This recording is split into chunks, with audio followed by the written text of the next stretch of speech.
Rating, ladies and gentlemen, renting for your property just became very serious. And there's a mixture here that I know today of managed landlords, let-only landlords, and there are one or two empty seats who landlords who don't give a sod. They're the ones the council are after. They're the ones that aren't here that these guys are looking to capture, not you guys. So, this set out today reminds me of the plane flight, and I'm going to explain to you why I think today it's important as a landlord, be you, especially the let-only landlords who have been looking to save money all these years, why you shouldn't be doing it alone. Because it reminds me of a plane flight, and it's like everybody, you're all sat on a plane, and we're waiting for one more guy, the let-only guy, who stands at the bottom of the stairs, and the stewardess says, "Oh, thanks, sorry, you're late. I've just got something to tell you before we go on. We just had a phone call. The pilot can't make it. He's not very well. He's not going to be here." So, two choices. Now, the other guy is going to be 6 hours, because we've got a guy coming over. He's going to be 6 hours, experienced pilot. But the other option is, would you like to have a go yourself? Would you like to have a go? And the guy thinks about it. He goes, "Go on then, I'll have a go." She says, "Great, well, just before you do that, I'm just going to go into the back of the plane and let everybody know about that." Hello, ladies and gentlemen, I've got a guy here. He's not flown before, but he'd just like to give it a go. Are you all right with that? Or would you like to wait for the guy who's been experienced for 18 years and would do the job properly and make sure you get over there? How many of you would get off the plane? That's the scenario that I'm talking about, because it's become very, very serious. When I watched the Grenfell disaster, apart from the horror that we saw, how did that start? It started via a fridge. And as soon as I saw that, I thought, I'm watching it unfold. I'm thinking, oh God, this is going to have consequences throughout the country. And we can see that the authorities have jumped on this very quickly. And what's happening is that everything now, guys, everything that we do, everything now is going on, is built towards looking after the tenant. It's only the tenant that matters. And it's the tenants that are, which we have to have a duty to look after as landlords. That's what responsible landlords do. But it's heavily weighted. And what's happening is that there's more information for tenants, whereas previously they were oblivious of what was going on. They didn't understand the law, the rules, the regulations. Now they do. And if they don't, Citizens Advice Bureau do, Shelter do, and there's lobbying bodies out there that are intent on looking after it. So what this is all about is to bring up social housing, housing into better state. Now, we went to a council meeting the other week, and they summoned all the letting agents throughout Nottingham, and every letting agent was attended. There was a lot of letting agents in the council house, and we stood there. And the guy who introduced it was a guy named Anton Menzies, who is ex-police, and he was introduced to us, and he stood there, and the first thing he said was, "Guys," he says, "I am here, I've got broad shoulders." He said, "This is coming in, you can shout at me all you like, you can go on at me all you like," he says, "because," he says, "it's happening, so bring it on." He said, "But I'm telling you, this is happening, so have a go." And that's basically more or less how we opened that meeting. And it deflated everybody in the room, because clearly we realised then that it put a stop to it straight away, from all the moans and groans. We could not say he didn't get any towards the end of the day, but that sorted everybody out. So that's the attitude of the council. Now, what we got here? Don't shoot the messenger. Please don't shoot them. That's me. So if anybody didn't recognise me, I'm just telling you. Now what happens is that as a letting agent, I get frustrated when I hear people go, "Oh, we just pay you for doing the AST or the tenancy agreement. You don't do anything. You just reference the client." Do you know what, guys? I've realised that agents don't tell people what they do. And it's so complex to just get somebody in your house. We have to set up our tenant find checklist, which is a 63-point checklist before we get them in. 63 points I have to do, not only to protect you, but to protect the business from people who would do us on. And we've got to protect ourselves, because all this, as I've just said, is about watching your backside. Because if you don't follow procedure now, it's not a question of just issuing documentation, it's the timing of issuing documentation. No good saying, I just gave them a gas safety certificate. You've got to give them the gas safety certificate at the right time, which I'll talk about shortly. But this is an example of everything that we have to do in getting somebody's house safely rented and managed. There are scores and scores of different checks, rechecks that we have to make. Stage 3. And all that is what Castlegate does to finally get somebody before we can put the file away. It's quite astonishing, the work that we have to do to get there. And what's more, the government have decided that we can't get paid for it anymore. You're having a laugh. Tenants come, they want to look at the property. I've got to employ cars, insurance, staff to show them around. They might want to look at 3 or 4, all the questions, can they do this, can we do that? Application process, which we've just shown you. Guys, I can't tell you how difficult all that is. We have to staff all that. And yet the government say, oh, the tenants won't, you're not allowed to charge a fee for, we think it's going to come in next April. You're not allowed to charge a fee a tenant, the landlord should pay for that. I'm going, hang on a minute, it's too much work. But it's all fell on deaf ears. They haven't even been good enough to cap it, say, at 100 quid or something. So now it's crazy. They're just expecting to do the work for nothing. So by the end of today, what I want to do is we're going to know about Selective's licensing, pre-application checklist you guys are going to have to go through, application process, the licensing conditions. 10 pages of extra on what we do already that the council is saying we've got to do now, or you've got to do. So what I'm saying is, are you still on the plane? Because if you're an only landlord, you've got to know all this stuff. The managed landlords are going to pay me to know it. And that's why I have to attend legal courses. Martin and I was last week, we had to go on a legal seminar all day just to keep up to date. I'll tell you something, I'll give you an example of this, is that what people don't understand is that if you don't give the gas safety certificate, a valid gas safety certificate, prior to anyone moving in, and what's more, if they've lived there 3 years, 4 years, 5 years, 10 years, if you can't prove that the initial gas safety certificate was given to them when they moved in, if you can't prove it in a court of law, right, then you can't evict them. And what's more, it turns the tenancy into an assured tenancy, not an AST or an assured short-term tenancy, which means you can never evict them. You don't want that.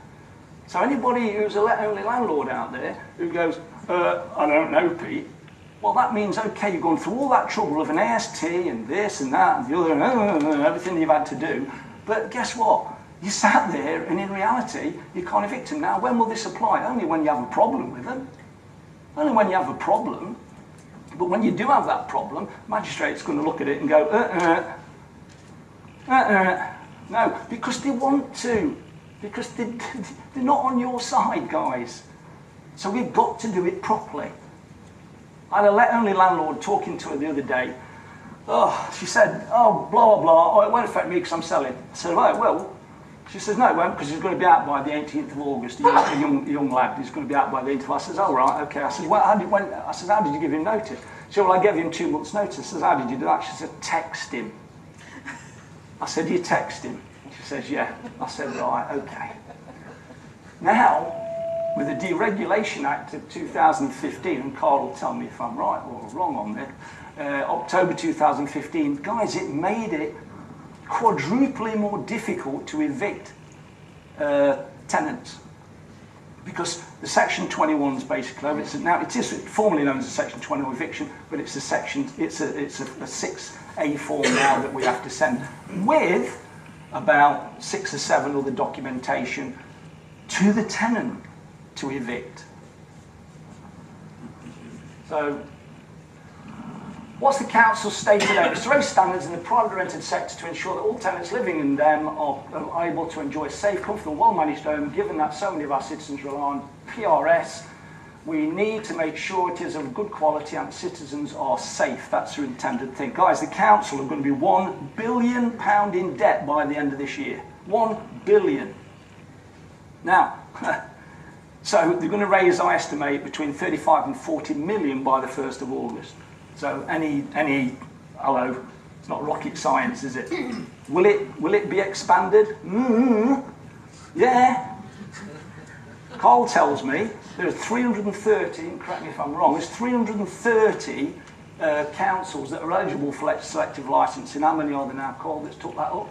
There's about 50 at the moment, with about another 30 in consultation, and probably about another 40 that are talking about it politically behind the scenes. So 300, this about 50 now. Do we think this is going to expand? Of course it is. And I know we've got some landlords here today who haven't got properties in the area, but are just looking for what's going to happen in the future. Right, selective licensing, guys, it applies from the 1st of July 2018, enforcement from the 1st of August 2018. It will last for 5 years. Your license will last for 5 years. Failure to have a license, you can now get an unlimited fine. Now, this is an interesting one. Rent repayment orders, 12 months. The tenant, if you haven't got a license, can apply and get his 12 months back rent back.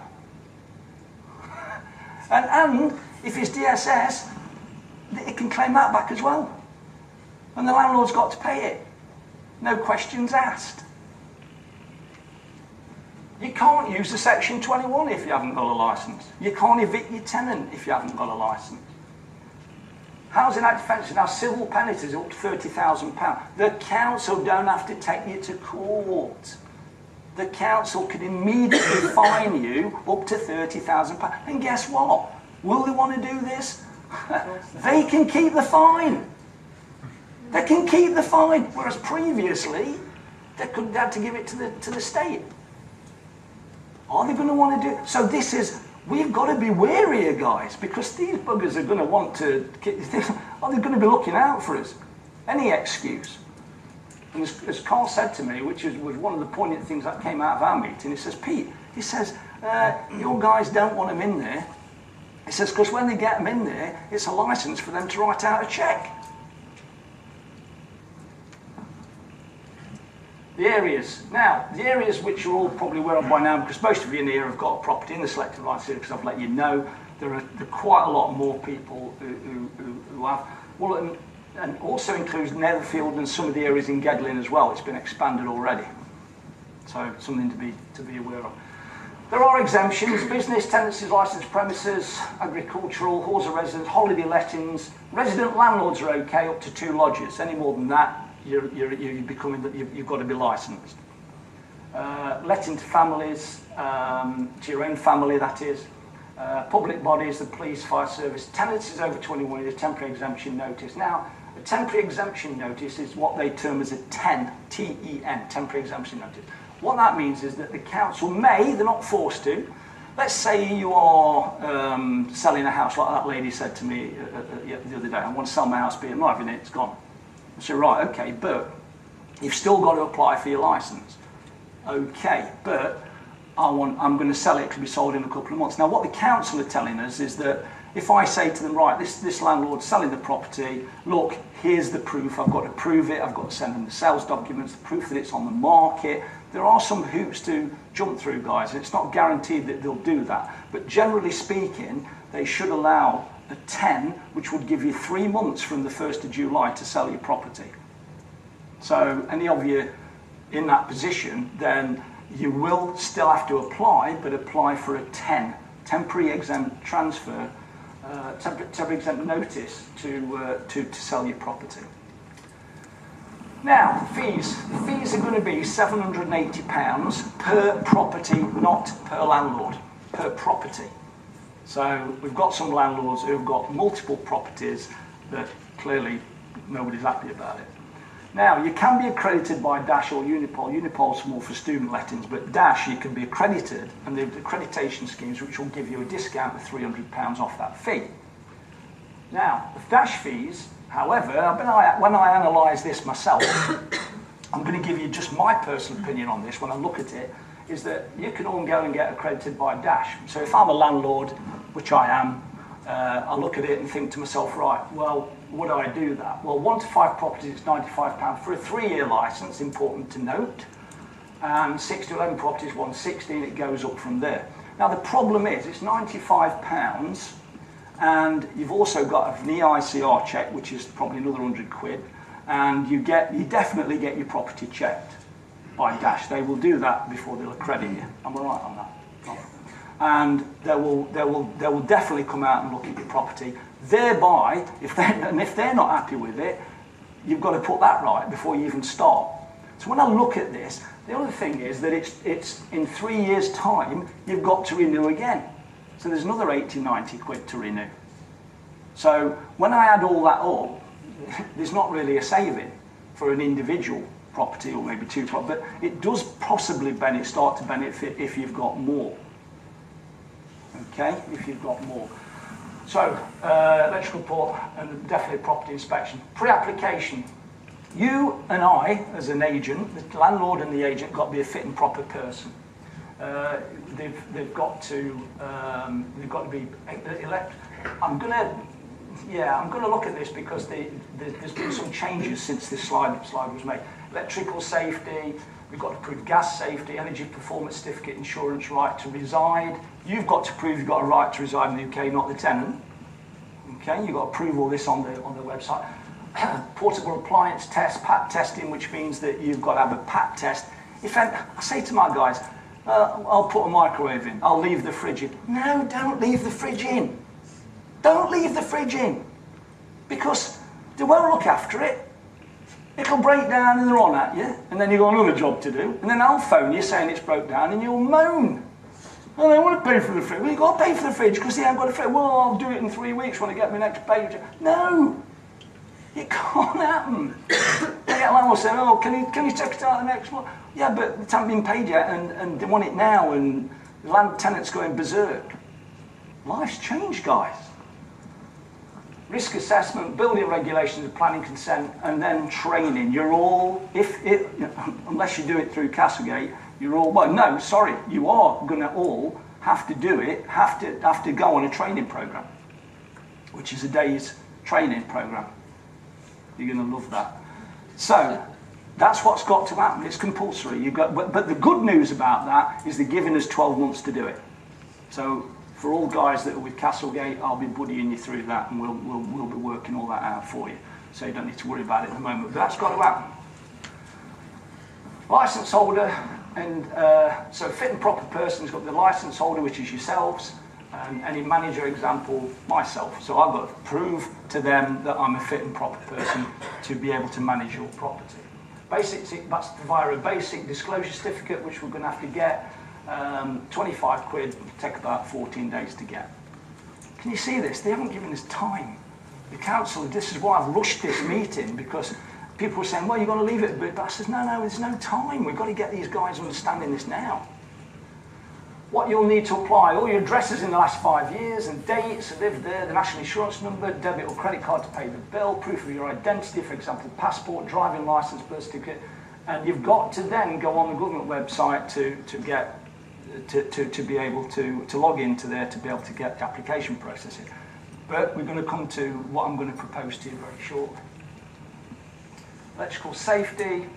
Ensure that the electrical installations are kept safe and in proper working order. Valid in-date satisfactory EICR report, electrical installation condition report. Thank God the council have seen sense and they're not including that now in the licence. Otherwise, like I said to him, I said, well, how are we going to get all this done by the 1st of August? Sorry, by the 1st of July, because we've got to start applying 1st of July. So how the hell is everybody going to get this done? I said, there isn't enough qualified guys to do the EICR. Come on.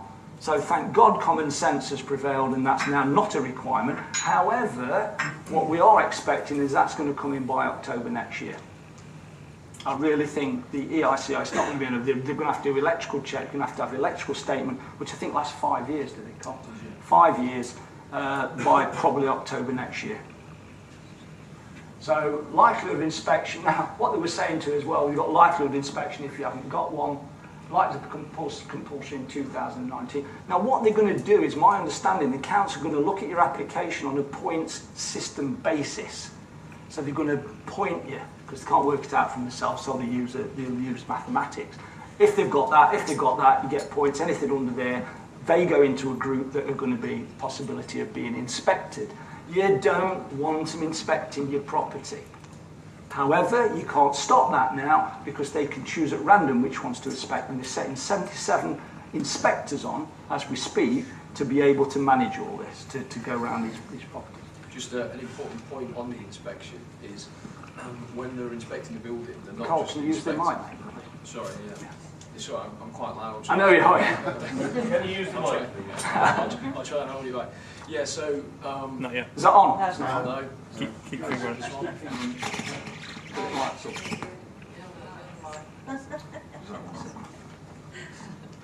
Testing. Yes. Okay, so the point I was trying to make is that basically the licence itself is giving the local authority the opportunity to enter your property.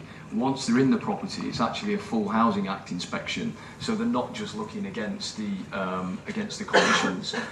So what I've found in different places around the country is, landlords have experienced costs of upwards of £4,000 or £5,000 from lots of different things that the council have stipulated. And a point. Pete will probably come on to this, but the big thing you need to realise is that it's a criminal offence not to have a licence. This isn't a civil matter, and it's a criminal offence to be in breach of the conditions. So it is quite a serious matter, really. And just to reiterate what Pete said is, if you can avoid the council coming into your property, that's definitely the best thing to do. And the way to do that is to get your licence in straight away, get all your certificates done, and in my opinion, try and stay under the radar, really. Okay, thanks, Cole. So safety is uppermost in all this. It's just safety, guys. As I say, covering your backside. If it's not done, and there's a plethora of things that need to be done, we're in trouble. Pack testing, portable appliances, things like this they're looking out for. Most portable appliances, most recent tests, likelihood of inspection, more likely of inspection, record of visual checks. And the council can ask us, as your agent, or you, if you're doing it alone, for these reports in 7 days. And you have to come up with your inspection reports, you have to come up with your gas safety, you have to come up with the RCs, you have to come up with your pack. You've got to have them available. They're not giving you any time to do it. Not saying, well, can you do them now, please, because we're coming to have a look at you. You've got to be ready.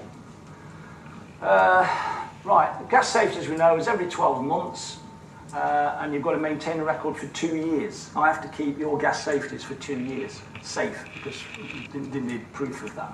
Gas safety regulations, by the way, have been relaxed for us to get them done now, because what used to happen is that you used to have one, and invariably what would happen 2 weeks before it ran out, you'd be chasing the tenant who's on holiday or got a problem or won't let you in or something like that.